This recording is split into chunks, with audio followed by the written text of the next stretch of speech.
Hey everybody, this is the Sliders Review, and I'm here today to talk to you about my thoughts on Jason Universe Sweet Revenge. So I watched this yesterday, the 13-minute short film.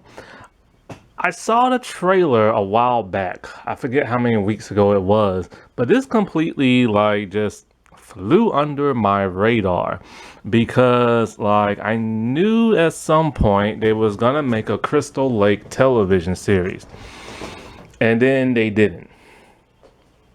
And then like I told you, a week or two ago, I saw the trailer, and I assumed it was like a fan film, so I didn't really take that much interest in it. But apparently, this has been talked about for quite a while and everything, and so. Then I saw a YouTuber video talking about the mask, and people was upset about the mask and everything. I didn't understand why, because I assumed it was just like a trailer. I've seen fan-made trailers before, and they've led to absolutely nothing. Then all of a sudden, I see this thing pop up, and they're talking about the short film. I'm just like, oh, I guess it's an actual, real, legit thing. So I watched it and everything. Because some, short films are pretty good, and some fan films are pretty good. I have to say, after watching this, it did not blow me away. There was some things in there I thought was cool, and this has potential to be something bigger. But to be completely honest, I've seen Scream fan films that were a heck of a lot better than this. It's just that the first couple of minutes is kind of a little boring because they set the things up, but they set it up so fast. I don't get it. In 13 minutes, not a whole lot happens. It's only those last couple of minutes when Jason shows up, it gets really good. And that's probably because the first 11 minutes is nothing more but advertisement. And so there are two product placements here. One is Nike shoes. I've noticed that when Jason started to lift Eve up and everything. And so the second and most obvious product placement is Angry Orchards beer. This whole apple type beer flavor type stuff, it's everywhere in this short film and everything.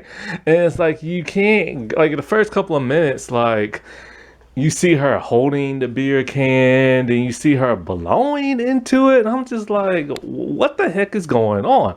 Then the creepy dude with the apples and stuff. And when I saw all those apples, I was so sick and tired of seeing them because of the simple fact I had just got done watching the Teenage Mutant Ninja Turtles 2003 cartoon series, the one titled Hate, when it's nothing but apples all throughout that episode. They're peeling apples, they're shooting apples with bows and arrows, they're making cider, they're making pies.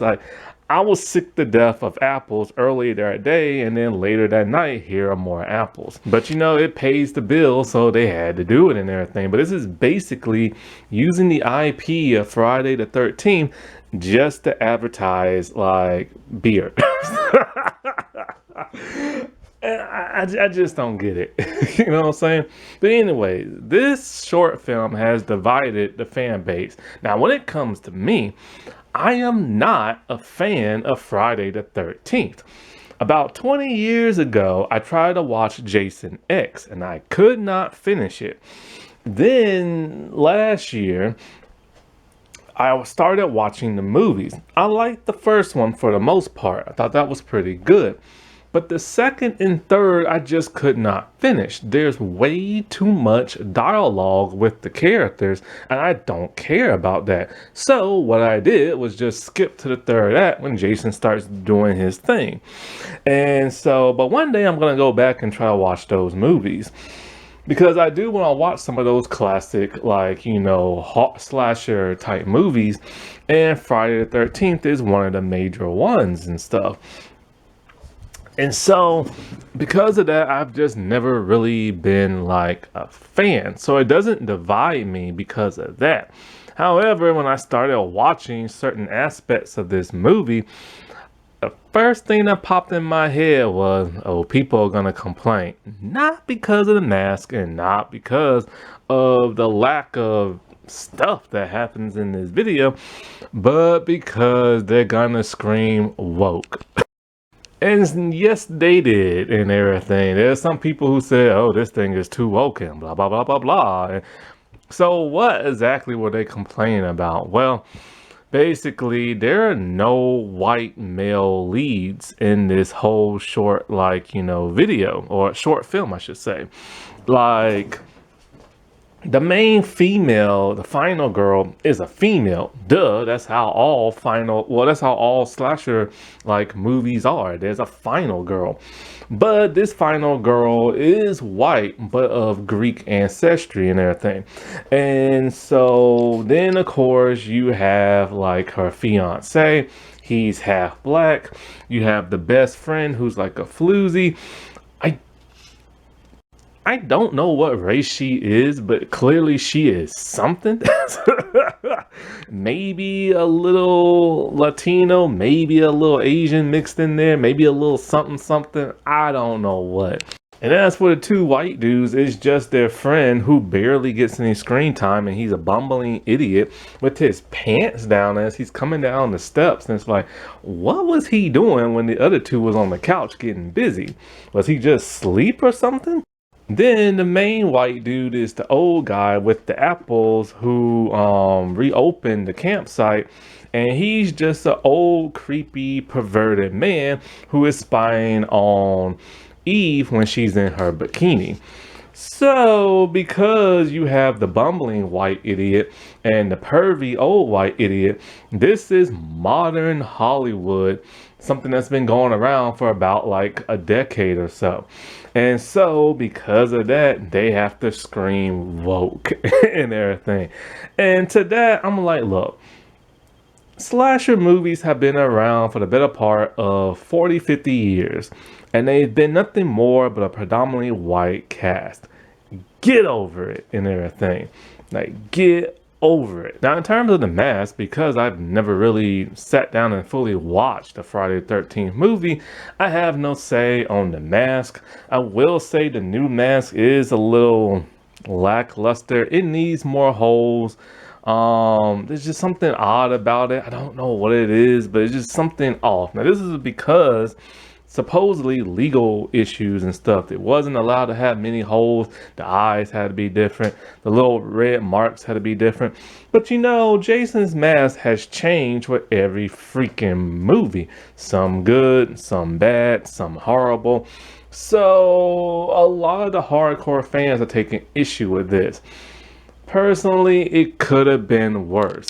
It could have been like Jason X. So, in terms of the acting, it could have been better, like from like all around, you know what I'm saying? Like the floozy girl, she is actually a stunt actress and everything. Everybody else is like, I don't have no idea who they are. The only person that, well, also before I get to her, Jason could have been a little bit bigger. Like he could have been a little bit more bulkier and taller, but he was a little bit he was bulky, but in the slim kind of way. But the only person in this like short film I actually knew of was, and I'm not sure how to say her name, Ally Ioannides. She is of Greek ancestry, and I remember her from a show called Into the Badlands, an amazing show on AMC. Yeah, I think it's on AMC. It was a great martial artist show, but the first season was great. Second, it was good, but third one I didn't really like. But it was great action in it. And so, I've been following her ever since that show, but like, I didn't even know she was in this short. In fact, if you go on IMBD, she's not even listed on there. Everybody else is, but for some bizarre reason, she's not. And so, like, She actually moved to California at a very young age to pursue acting and everything. Sh- Into the Badlands is probably the biggest role she's ever had, and the thing she's mostly known for. She's kind of like popped in like other shows as like guest appearances, like briefly and everything, and she's done a bunch of short films and stuff. And Into the Badlands, her acting was really good, you know. She has those intense eyes and everything. It was great for like action. Here, I thought it was pretty alright as well. It's just she needs to like relax her eyes a little bit. They was a little too intense for certain scenes. Even when she smiled, she still looked like very intense. Um, Other than that, that's my only critique of like her acting. Just like relax the eyes, you know what I'm saying?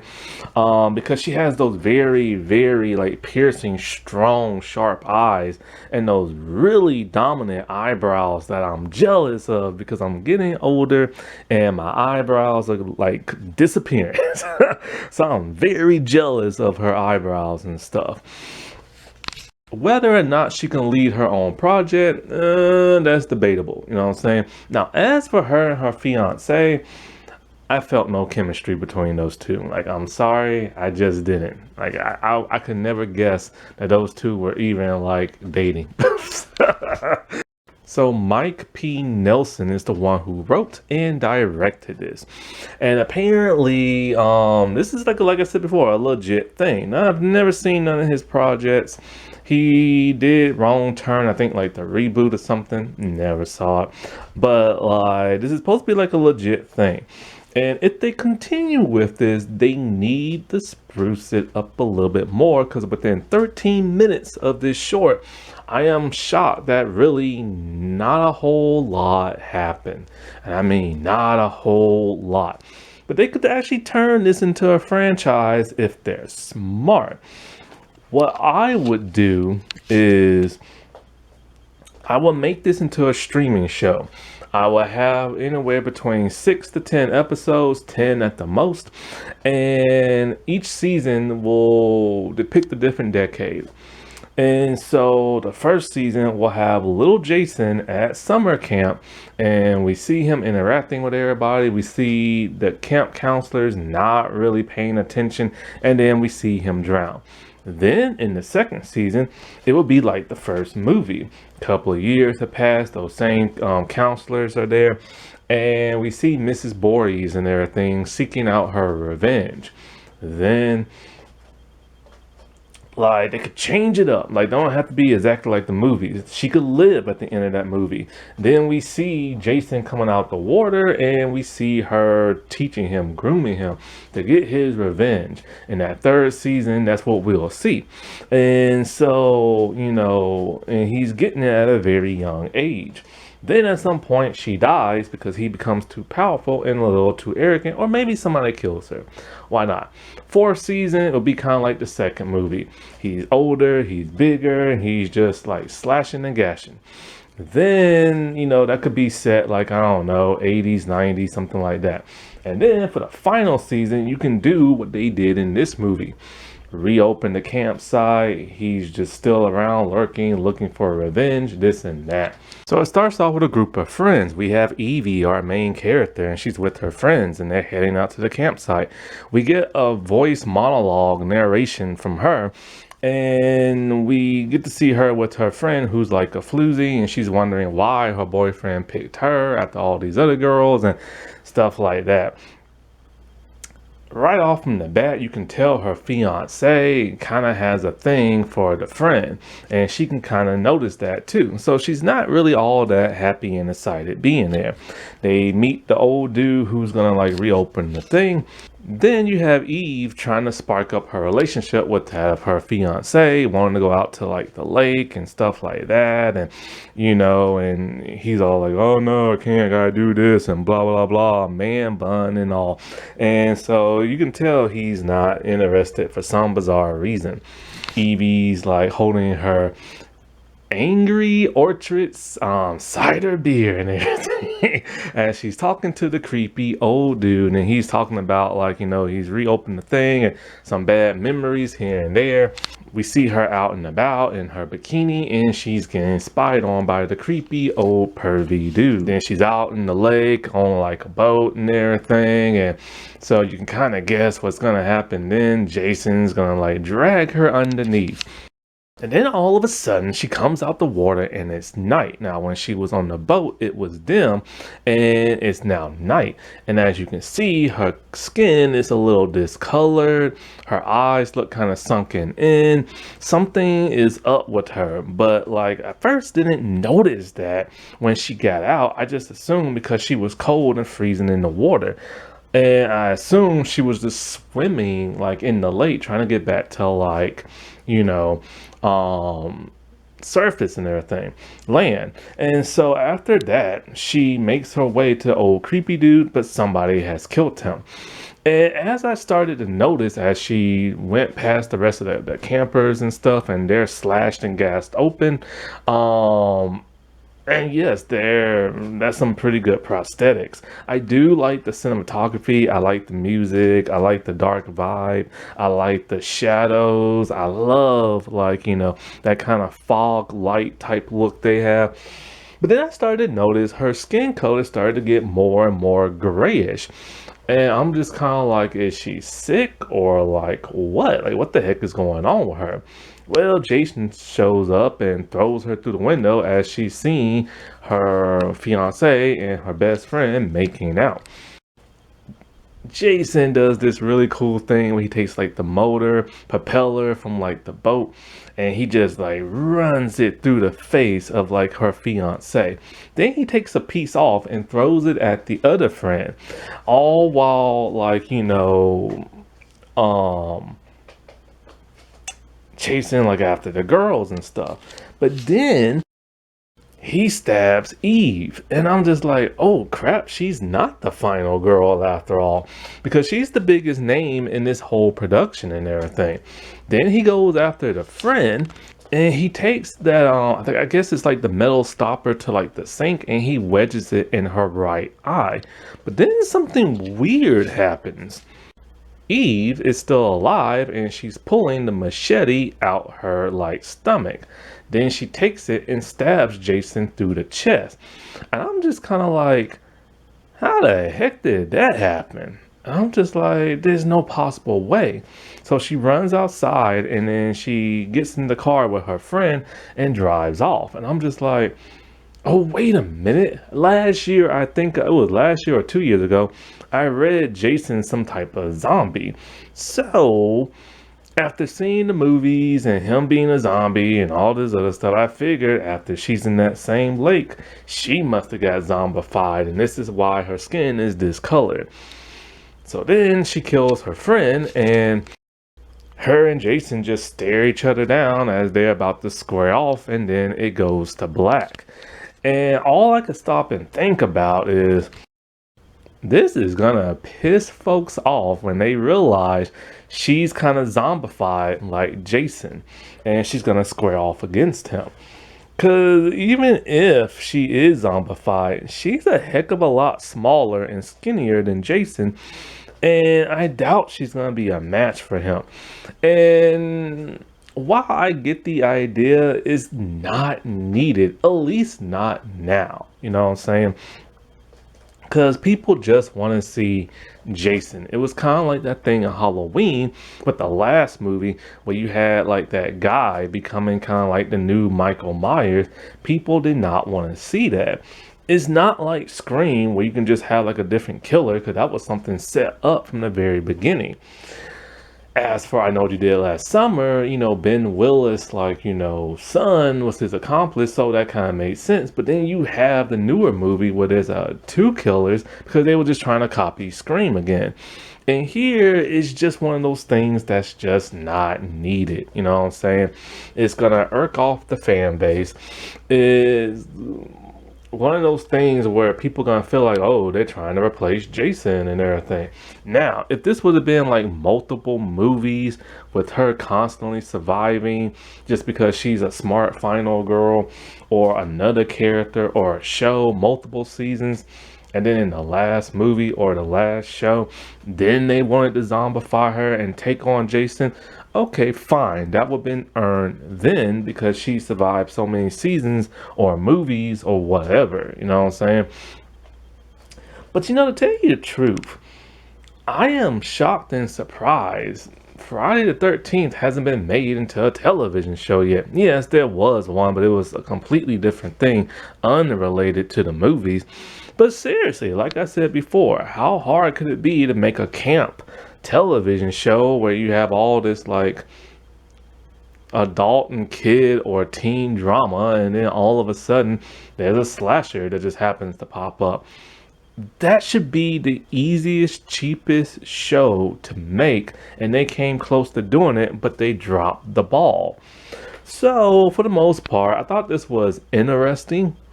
It has potential, but with 13 minutes, they did not do a lot. And like I said before, I've seen fan films that were more cooler than this. Like they should have had Jason in this a lot more. While that girl was out at the lake, we could have seen Jason walk up to somebody getting ready to attack them, but we don't see it because of budgetary reasons. That still is enough. Then when she's underwater, we can still see him like strangling somebody, and then constantly going from one person to like another, like something edgy. You know what I'm saying? Alrighty, well, I'll talk to y'all later. Bye.